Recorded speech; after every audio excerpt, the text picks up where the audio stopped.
Hello friends, welcome to my channel. நம்ம இன்றைக்கி வந்து இலை கொழுக்கட்டை செய்ய போகிறோம். எப்படி செய்யலான்னு பார்க்கலாம் வாங்க. ரொம்ப டேஸ்ட்டாக இருக்கும். ஒரு பவுல் எடுத்துக்கோங்க.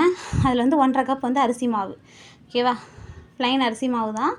அதில் வந்து ஒரு அரை டீஸ்பூன் வந்து உப்பு சேர்த்துக்குங்க. உங்களுக்கு வந்து அரிசி மாவுக்கு தேவையான உப்பு சேர்த்துக்குங்க. சேர்த்துக்கிட்டு நல்லா வந்து மிக்ஸ் பண்ணி விடுங்க. உப்பு நல்லா வந்து மிக்ஸ் ஆகணும்.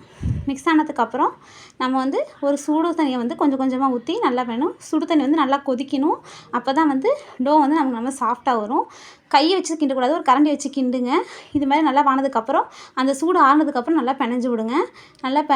நல்லா உருட்டி உருட்டி பிணைஞ்சிங்கன்னா ஒரு சப்பாத்தி மாவு கன்சிஸ்டன்சி வரும். அதை எடுத்து தனியாக வச்சுருங்க. நெக்ஸ்ட்டு பூரணம் ரெடி பண்ணுவோம். அதுக்கு வந்து ஒரு பேனை சூடு பண்ணிக்கோங்க.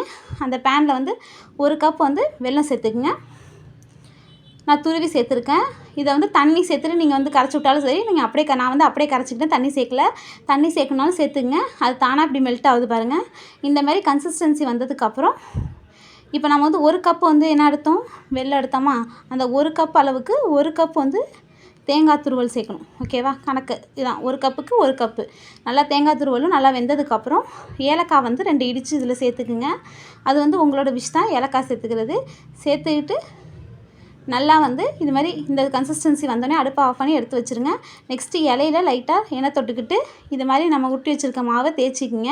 கையால் மெலிசாக தேய்ச்சிங்க, எவ்வளோ மெலிசாக தேய்க்க முடியாது தேய்ச்சிங்க. அதை நம்ம பூர்ணம் ரெடி பண்ணியிருக்கோம்ல, அதை உள்ள ஸ்டஃபிங் வைங்க. ஸ்டஃபிங் வச்சு இது மாதிரி மூடிடுங்க, ஓகேவா? இது மாதிரி மூடி ஒன்று ஒன்றா ரெடி பண்ணிக்கிங்க. இது மாதிரி நான் எல்லாத்தையும் ரெடி பண்ணிவிட்டேன். அதுக்கப்புறம் வந்து ஒரு இட்லி பானை வந்து ஒரு தட்டு போட்டுங்க. மேலே அது துணி போட வேணாம், கீழே தண்ணி மட்டும் ஊற்றிக்கிங்க. அதில் வந்து நம்ம ரெடி பண்ணி வச்சுருக்க இலை கொழுக்கட்டையை அப்படி வைங்க.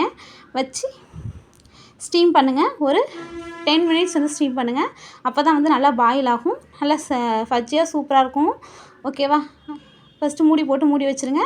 10 நிமிஷம் கழித்து இப்போ எடுக்க போகிறோம். எடுத்து இப்படி பார்த்திங்கன்னா இந்தளவுக்கு நல்லா வந்து பார்த்திங்களா, இலையோட கலர்லாம் வெந்திருக்கு. நல்லா வெந்துட்டு அதை எடுத்து சர்வ் பண்ணுங்கள். நல்லா சூப்பராக இருக்கும் ஃப்ரெண்ட்ஸ். பசங்களுக்கு செஞ்சு கொடுங்க, நல்லா விரும்பி சாப்பிடுவாங்க. நம்ம சேனலை முத பார்த்தா லைக் பண்ணுங்கள், ஷேர் பண்ணுங்கள், சப்ஸ்கிரைப் பண்ணுங்கள், கொஞ்சம் சப்போர்ட் பண்ணுங்கள். இதை செஞ்சு பார்த்துட்டு எப்படி இருந்துச்சுன்னு கமெண்ட்டில் சொல்லுங்கள். தேங்க்யூ ஸோ மச் ஃபார் வாட்சிங்.